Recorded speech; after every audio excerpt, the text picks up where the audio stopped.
So it's to all of you threat hunters in the room that I am going to make this apology about how I messed up your lives for almost the past decade, but I'm about to fix it, I hope. Like, for a good apology, though, you can't just say, hey, I'm sorry, and then walk away, right? There's just, especially for those you who might have kids, you probably have, or maybe it soon will, teach them how to make an apology. And there's just, it's like a structure. You have to tell them, you know, what happened, why it happened, what you learned, what you're going to do better in the future, right, to get a good apology. So I'm very sorry about what I've done. We are going to talk through all of those things. But first, before, well, let's see if I can get this thing to work. Nope, that's okay. Before we get to what I did wrong, let's talk a little bit about the circumstances. In 2015, I was working for a small security startup called Squirrel. Anybody used Squirrel? Anybody familiar with Squirrel? Okay, there might be some, I thought there might be maybe some ex-Squirrels here at RSA. We were a threat hunting platform. In 2015, it was kind of a great time to be a threat hunting platform vendor because everyone wanted to be doing threat hunting. I mean, everyone. That was the peak, sorry, unintended pun. That was the, I don't know, apex, the height of the threat hunting craze, excitement. Everyone knew they wanted to be doing threat hunting, or they should be doing threat hunting, but a lot of people didn't really know what it was or how to do it. But they knew everyone was talking about it, and they needed to be in on it. When I was hired by Squirrel, they had been in business for a couple of years already as a data analysis platform, but not specifically a security platform or a threat hunting platform. So when they hired me, I was actually the first security subject matter expert that they hired. And we were in the great position. We had a pretty good product. I mean, I'm not here to sell this product. This company doesn't even exist anymore. But we had a good product. But in order to sell it, we had to go to the market and tell them not only what our product does, but like what threat hunting even was and how to do it. Because, like I said, everybody was interested in it, but nobody really knew what it, you know, what the details of threat hunting actually were. So, in cooperation with a couple of folks from our marketing department, we produced this series during basically my whole tenure there for a few years of technical marketing that really wasn't even as much about our product so much as it was about those questions about threat hunting. What is threat hunting? How do you do it? One of the big things that came out of this was what we called at the time the threat hunting loop.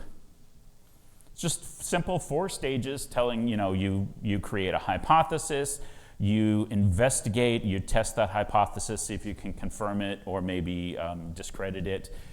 Then hopefully you will find things and turn those things into automated detections.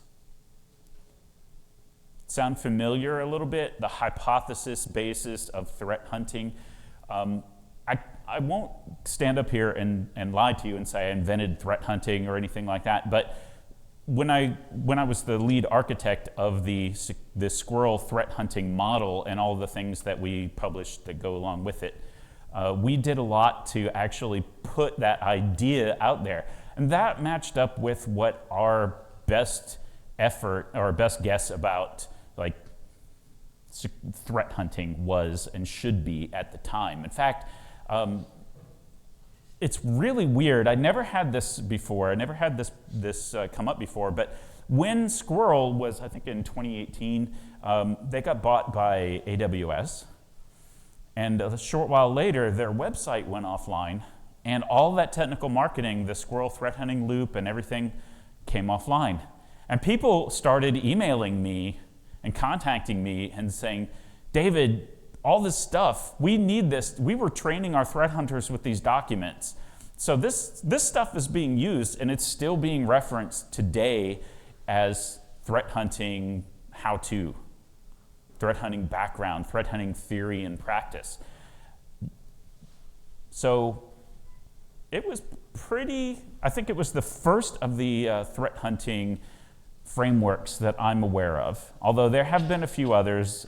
Tahiti came out by the Dutch Payments Association in 2018, I think, and there have been a few others, but they still basically all followed this model that we laid out with the squirrel threat hunting loop. So fast forward a few years, in 2022, I was looking for a new job, and I decided, hey, you know, it might be fun to get hired by Splunk. That's where I work now. I work as a member of our Surge cybersecurity research team. So we do cybersecurity research not really related to Splunk products at all, just basically to help out the security community. And I have been a Splunk user kind of on and off since the beginning, like 20 years ago. This is our 20th anniversary, I think, so, you know, for a pretty long time. And one of the things that attracted me to Splunk was I've always thought that they had a great threat hunting platform. So I was like, well, I would really like to work for them. So I came to work for them. I never really understood why we didn't position ourselves so much as a threat hunting platform. And I thought, oh, maybe I would help change that a little. I had continued threat hunting after Squirrel. My most recent job right before Splunk was I was running the threat hunting team for a major retailer here in the US. And I had continued to learn and develop threat hunting for my team. And I began to feel like there were some things that had been missed in the Squirrel threat hunting framework. And so, as a research team, our job is to do research and put out guidance to the market. Notice I'm not even saying Splunk's customers, but the world in general. And so I thought, well, I have a lot of stuff to say about threat hunting that hasn't really been said before. Why don't I make that my project? And so I did. We put together a team, and last year we released the first version of the Peak threat hunting framework, which is a vendor agnostic, tool agnostic, totally free framework for thinking about how to do threat hunting better. So I'm going to talk a little bit about Peak in this presentation because, you know, I'm talking about how we fixed threat hunting with Peak, but I'm going to do it through the lens of the things that I think I messed up when I first published the Squirrel loop. So first of all, this is where I get to the part where, like, I'm very sorry. As my son likes to say, in my defense, this was the best that we knew at the time. So nothing in the Squirrel threat hunting loop is really wrong. It's just like it didn't go far enough. And now, with the benefit of almost 10 extra years of experience and thinking about threat hunting and feedback from other threat hunters, we are prepared to fix some of those screw-ups. And I think we have 4 screw-ups that I want to talk about. The first one was, hypothesis-driven hunting is not the only kind of threat hunting. I think a lot of us that are operational threat hunters probably realized this at some level, but we didn't really talk about it, and I wasn't able to find a lot of papers or blogs or conference presentations or anything that talked about any other types of threat hunting past hypothesis-based threat hunting. So hypothesis-based threat hunting still great, right?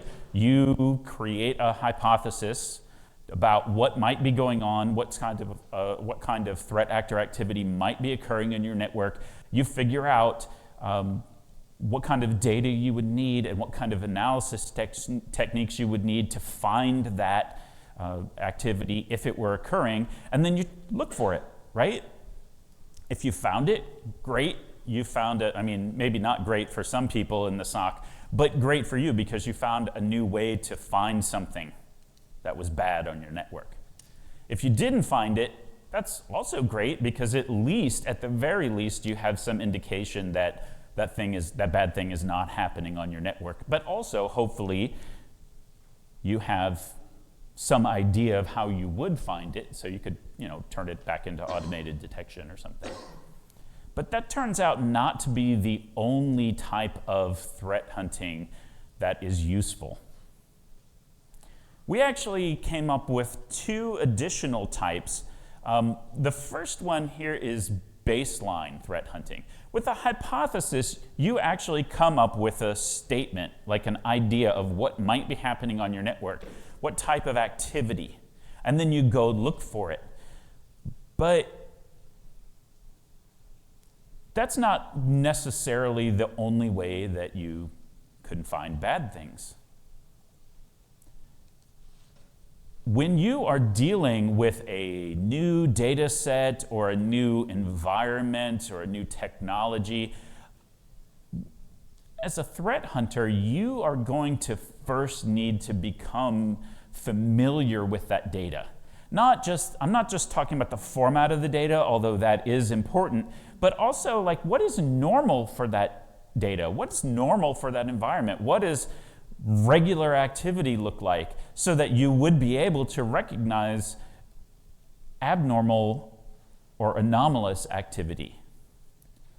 And that's the second of the threat hunting types that Peak provides is this baseline threat hunt, where we give you some guidance on how to decide what's normal. How do you take that big chunk of data that you have and figure out, this is normal? How do you write that down and document this is what normally happens? If threat hunters in here probably know this already, the longer you look at any big set of data, the more unusual things look. Like you can always find something that's weird in the data. There's no such thing as a production data set that is not weird in any way. But with the baseline threat hunting, we give you some help to figure out, here's what the parameters of normal look like. It's not just one thing, right? We might look at multiple different fields in your data or relationships between the fields and help you decide and document what is normal so that when you have that baseline of what is normal in your data, you can then use that baseline to find the things that are not normal that are maybe more suspicious. It's great for when you are onboarding some new technology or maybe a new environment, like if you've had a merger or an acquisition or something like that, so you could do some threat hunting to get your threat hunters familiar with that data, and you can write that down and you can actually provide it to your SOC or anybody else who needs to know what that new environment looks like. And then later, or even actually as part of the same hunt, you can use the baseline that you just created to find abnormal or suspicious activity. The third of the threat hunting types that we define in Peak is what we call the model-assisted threat hunting, or MATH. This is where you get into a little bit of machine learning, I think of it as an applied data science approach. Actually, I'll be honest, I think of all of threat hunting as kind of data science applied to cybersecurity, like threat detection. But with the model-assisted threat hunting, it literally is a little bit more like a hybrid of hypothesis-based hunting and baseline hunting. The big difference is that you are not doing necessarily the analysis yourself, you're training the computer to do the analysis for you. And that becomes important because when you have hypothesis-based, baseline, and model-assisted threat hunting, you have to, one of the first big questions you have to ask yourself is, to find what I'm looking for, which of these would be the best approach? So we also provide, and this is what the diagram here on the slide is showing, we also provide a little guidance on when each threat hunting type would be an appropriate choice. I'm not going to walk you through the whole chart. It's not very complicated, but it basically boils down to, if you are not familiar with your data, probably a baseline threat hunt would be the appropriate first choice, because you can get familiar with your data, you can note what's normal, what's not normal in that data, etc. If you, and by the way, you may have to, even if you are familiar with this data, environments and activities kind of drift over time. So it may actually be to your advantage to re-baseline things, even if you've been working with them for years, just to make sure that you're caught up with whatever the actual normal activity in your environment is as it mutates over time. If, on the other hand, you have a pretty good handle on the data that you're dealing with, you might be looking at either a hypothesis-based hunt or a model-assisted threat hunt. The biggest difference between choosing those two is, do you know or do you have a good idea about what the analysis technique would be that you would need to find what you're looking for? If you know what it is, then probably a traditional hypothesis-based hunt would be for you. If you have no idea what it is, or you're not really sure, well, that's the beauty of the model-assisted threat hunting. The machine learning, or I'm trying real hard not to say AI. The machine learning part, though, can actually be to our advantage. We call some problems, we say, have high implicit complexity, which is a fancy way of saying, I don't know how to find that, but guess what? The computer can figure it out in a lot of cases. So if you know what you're looking for and you're very comfortable with the data, but you're not sure how to find it, that might be a model-assisted threat hunt. So we provide details on how to do those three. We'll talk a little bit more about that a little bit later, and some guidance on how to choose which of the threat hunting types would be interesting to you. My second big screw up, and this is kind of one that I feel like, duh, I should have thought about this a long time ago. So when I created that squirrel threat hunting loop, actually I'm going to go back a couple slides just so you can see it visually again. I created that squirrel threat hunting loop. Consider this carefully. You start with a hypothesis, and then what do? You jump right into data analysis, investigate with tools and techniques, right? You jump right into data analysis. That's great. As a technologist, I like to say, yeah, I just want to get into the data. I just want to start doing things. I've got a problem to solve. That's not really the best way. When I was working for that retailer, when I took over the threat hunting function there, we had an ad hoc team of threat hunters that would come together every week or so. And they would sit down on the Monday.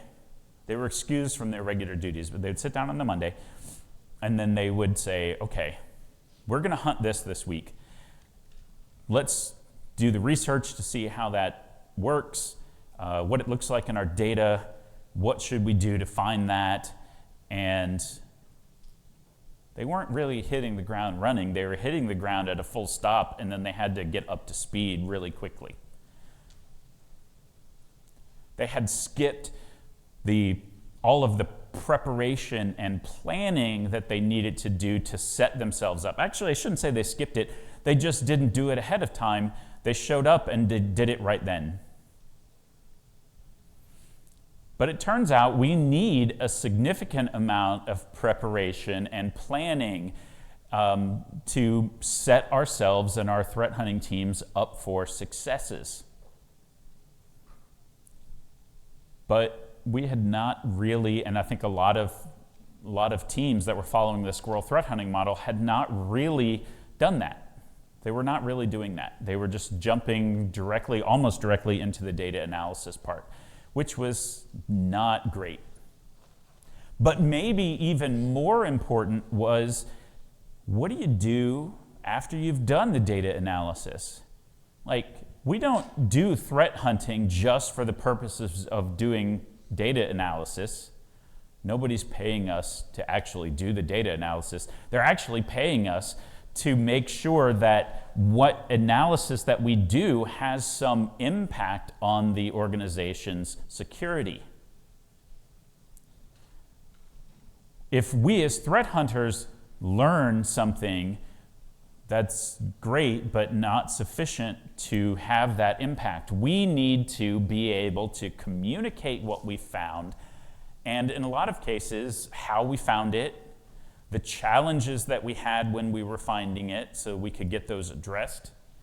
We need to provide that so what. We need to provide the organization a chance to improve based on what we learned. And when I started at running that threat hunting team, we had not really done a very good job at that either. It turned out like a typical week would have been Monday through Friday was one hunt, and like Monday and maybe half of Tuesday they would be doing the preparation and data gathering and research, and then they would hunt for like Tuesday, Wednesday, part of Thursday, and then they had to stop because then they had to document what they've done and provide a briefing and make detections, and they weren't getting a whole lot of hunting done. So one of the big things that I did when I took over that team was to specifically allocate time for both the preparation and the post-hunting activities. We implemented a 3-phase threat hunting process, and eventually when I came to Splunk, that turned into the structure for PEAK. We call it PEAK because it's named after this structure. It literally means prepare, execute, and act. I put in a K because no one really is going to get it too excited about the P threat hunting framework. With knowledge. Because I realized, at first I was just like, yeah, we do just need to have another letter in there. But then I realized that it wasn't just an arbitrary choice. Every one of those phases has something to do with knowledge. In the preparation phase, you're usually consuming information, so you're collecting knowledge either from your own organization or maybe from your research about threat actors or actions.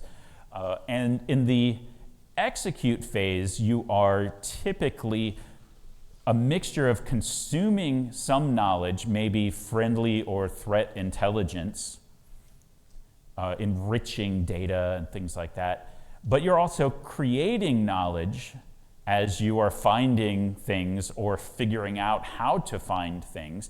And then in the act phase, that's your chance to make the impact. You are communicating all of the knowledge that you have created or gathered to the rest of your organization. That's where you do things like document your hunts so that your threat hunting team can do them later or refer back to parts of them, code reuse or analytic technique reuse, but also communicating with the stakeholders. If you're hunting through the payment processing infrastructure, maybe the people who run payment processing would like to know what you did and what you found and things like that. And of course, your security leadership. That also includes things like documentation, like in a baseline, documenting what's normal, not just for the benefit of your own threat hunting team, but also for the benefit of your SOC or your detection engineers, or really your threat intel team or any other anyone else in your security organization who might need that knowledge and might benefit from that to make their job easier or more accurate. And so like I said, we created this, and the Peak framework now has a 3-phase structure: prepare, execute, and act. And throughout all of those, we have that knowledge layer.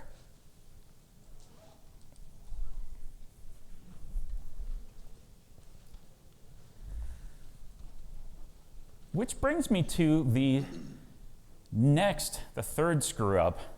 I had done a really good job of convincing people they needed to hunt, but I hadn't really told them much about how to do it. Like that squirrel loop, one of the things was just investigate this, use some tools and some techniques.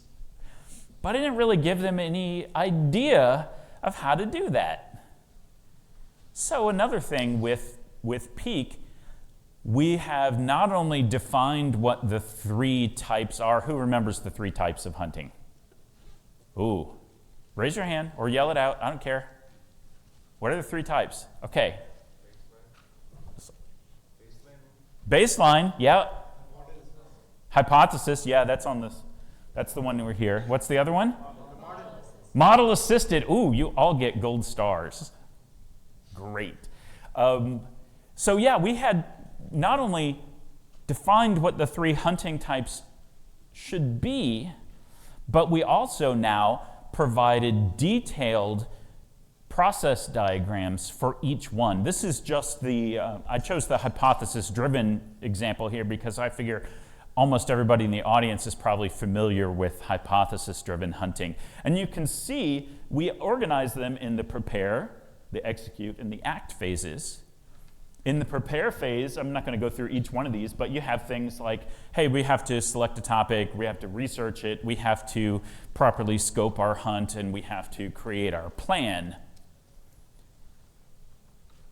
By that end of the prepare phase, you have not yet done the analysis, but you're definitely started your threat hunting. You're getting ready, you're setting yourself up for success.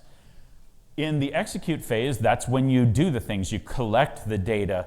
If you have to clean it or normalize it or enrich it, you might do that. You do whatever the analysis technique that you planned. If it's something simple like stat counting or frequency of occurrence, or maybe it's something a little bit more complicated. Whatever it is, you do the analysis, and sometimes it works out. Sometimes, most times, it doesn't work out quite so much, so you might go and refine your plan a little bit and give it another try, kind of looping through. That was why we created that loop structure in the squirrel loop, because we realized that even then that you're not going to get it right most times right out of the gate. You have to iterate a few times where you get closer to being right, and then eventually you get right. So you might do that a few times, but eventually you complete the data analysis. Whether or not you've found any actual threat actor activity, you have a lot of knowledge now that you've generated, and then you bring it into the act where you preserve that hunt so your hunt team can do it again in the future if they need to. Not a big fan of just re-hunting things just because I feel like re-hunting, no. But I am definitely a big fan of, I solved this problem 3 months ago, 6 months ago. My new hunt is different, but I still have the same problem. I'm going to go and look how I solved it before, maybe copy the code or what my analytic approach was. So we have a knowledge base of threat hunting at our own organization that you can draw from. But we also document all of the findings and we communicate those to the stakeholders. Now, we talked about that a little bit earlier. That's the output of knowledge. This act phase is where you have the impact for your threat hunting. That's where you actually make security at your organization better. And we have these, if you download, I have the QR code later for the Peak Framework ebook, and you will see that each one of these little blocks on here has a detailed explanation in the framework. You don't always follow every single block for every single hunt. Sometimes they're not relevant, or you combine them, or you reorder them, or whatever. But as a baseline, as a as a guideline, this is how you would generally approach a hypothesis-based hunt. We have a similar one for baselining, and we have a similar one for model-assisted.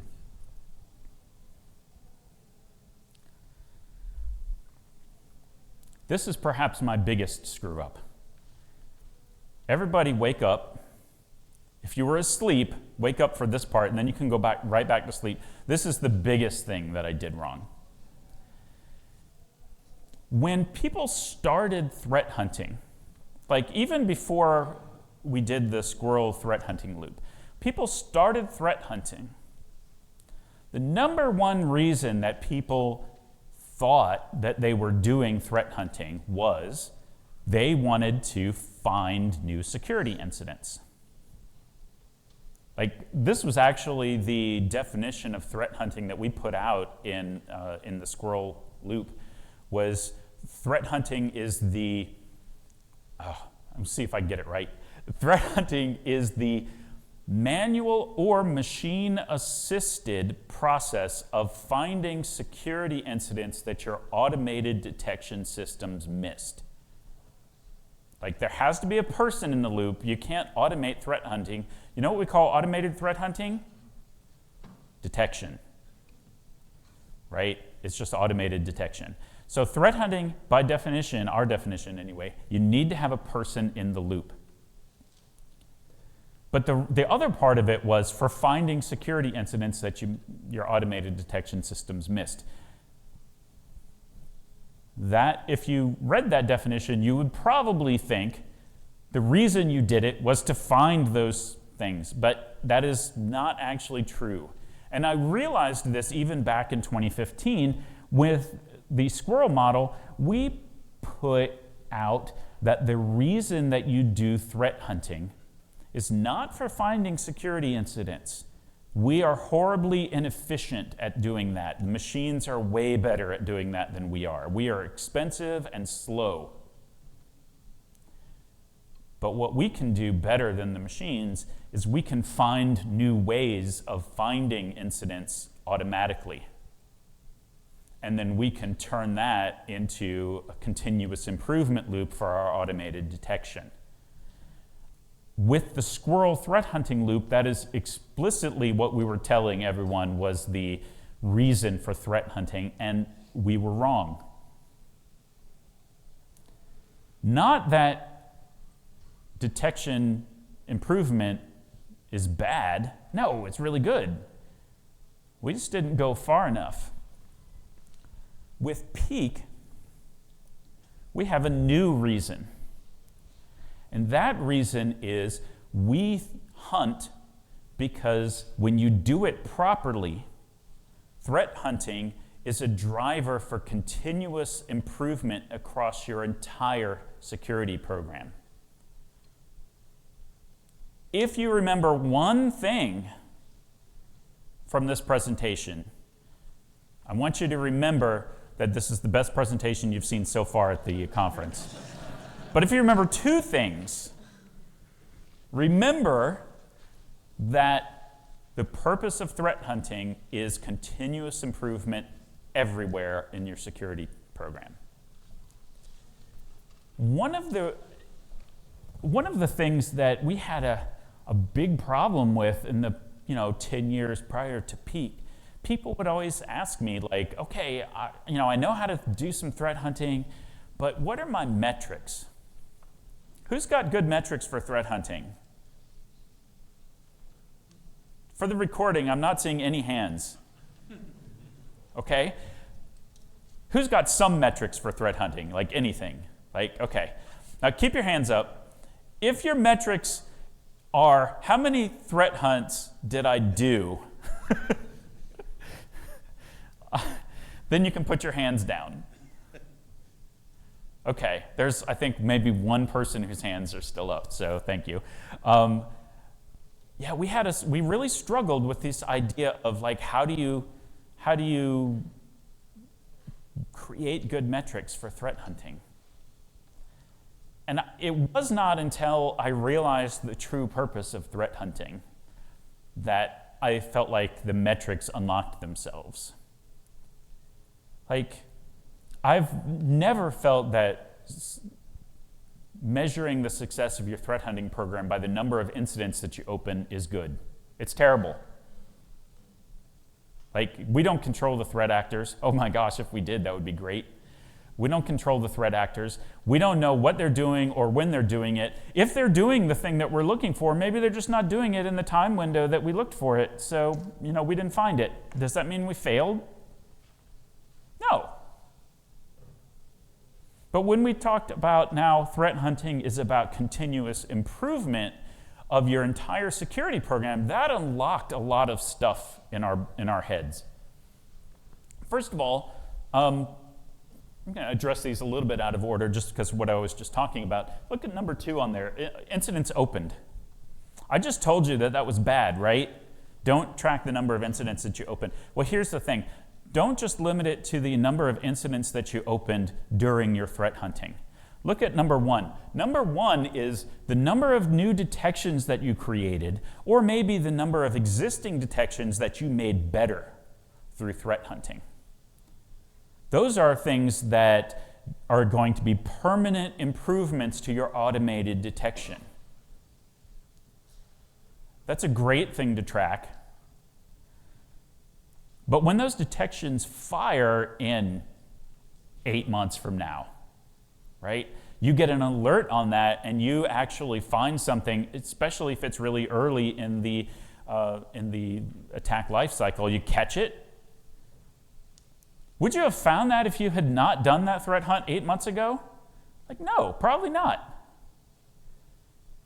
So, don't just count the incidents that you opened during the hunt, count the incidents that you opened as a result of your hunting and your detection improvements and whatever far after the hunt.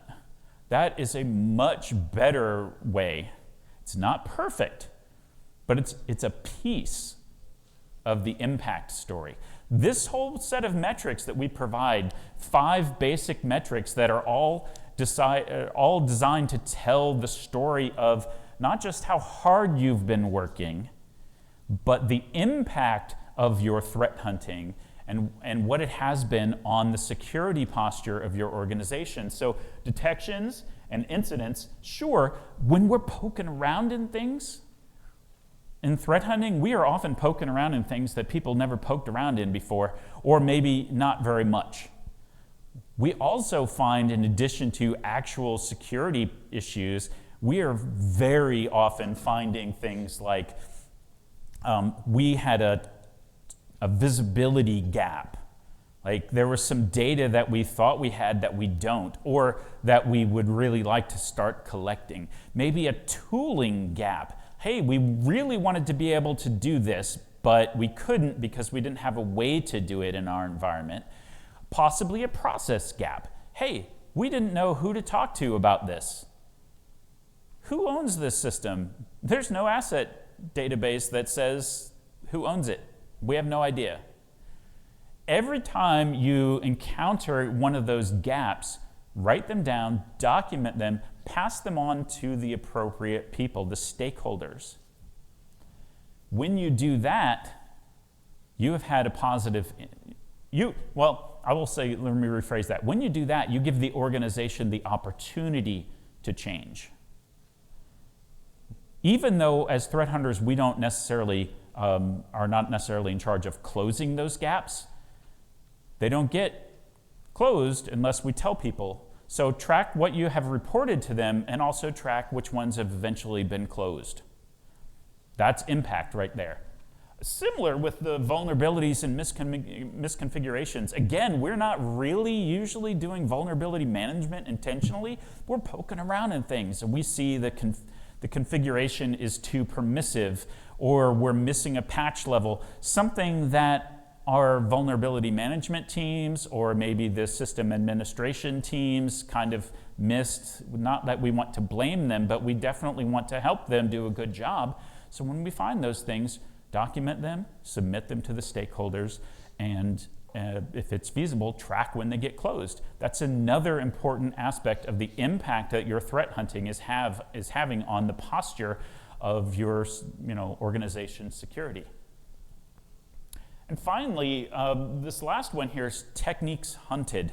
Like, I'm not a big fan of just saying, hey, we hunted 12 techniques over the last quarter. But when you map them to some other framework, you can often get some interesting insights. For example, map them onto the Lockheed Martin cyber kill chain. Hey, we've been hunting a lot at the end of the attack life cycle, which makes sense because if things have gotten that far, they're more impactful to your organization. But maybe we have been a little bit light on things at the beginning of the attack life cycle, where if we had found them, we could have interdicted and prevented things from becoming so impactful. So give some insight about where you might focus your hunting efforts. I'm not sure if anybody in here is familiar, the Pyramid of Pain. Yes, maybe a few people. Okay. Yeah, that was mine. I threw that on here because I felt like it's a really good, another model that you could say, like, we hunt on the lower parts of the Pyramid of Pain where we're imposing very little cost on the threat actors. So let's track that and start moving our hunts a little bit up the pyramid, where we can not only do a better job of our own security postures, but we can also kind of increase the cost of doing threat actions against us.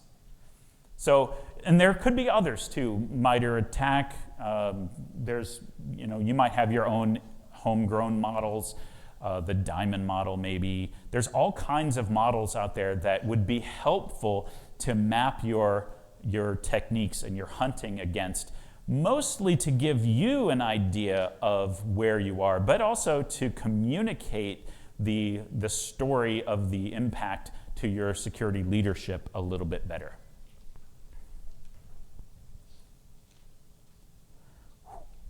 Okay, so let's talk about the fix. Yeah, we've been talking about that for a while. But specifically, Peak was designed to not be a big lift to adopt it into your environment. You don't need Splunk products or anything like that. You don't necessarily have to change a lot of the core workflows if you already have a threat hunting program.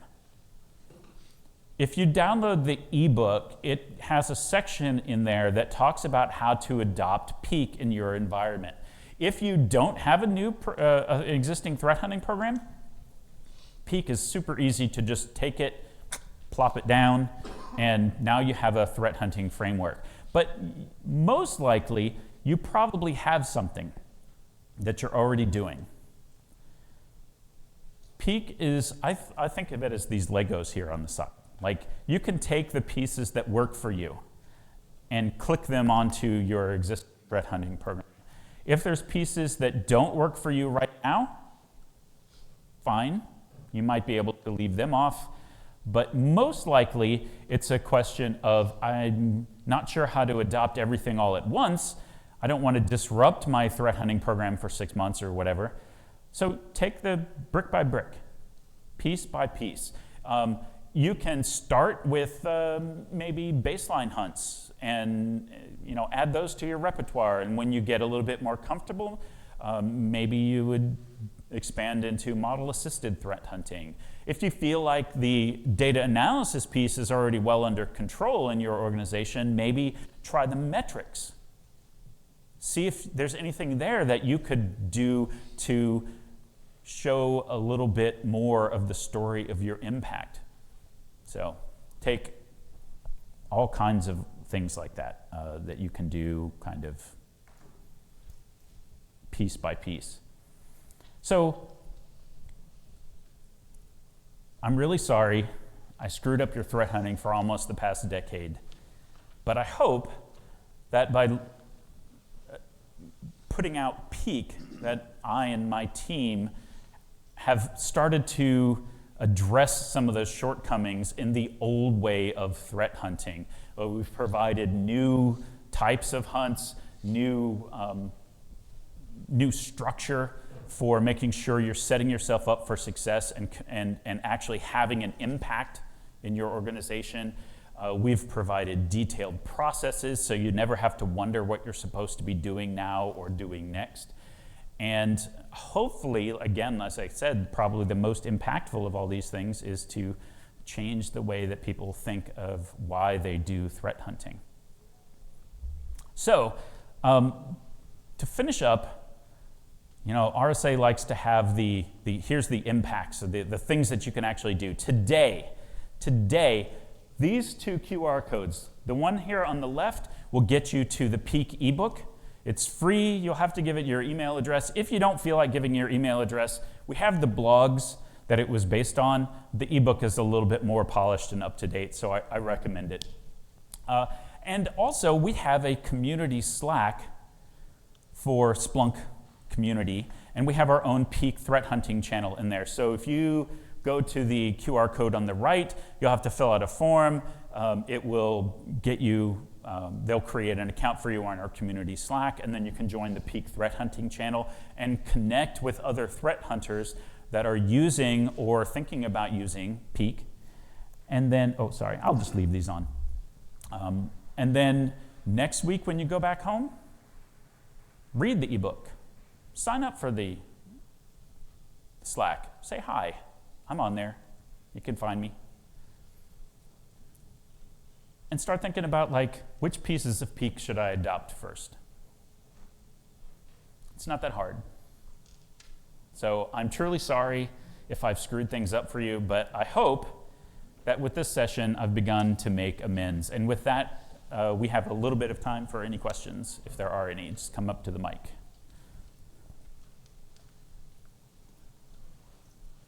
Oh, yes, good, thanks. I have one question. Yeah, just one little comment here. There are plenty of models, as you say, so of course you need one more. And I suggest that you look at the sort of classic scientific inquiry model, because anytime you hear the word hypothesis, you think, what my science teacher told me back in high school about how the stuff works, right?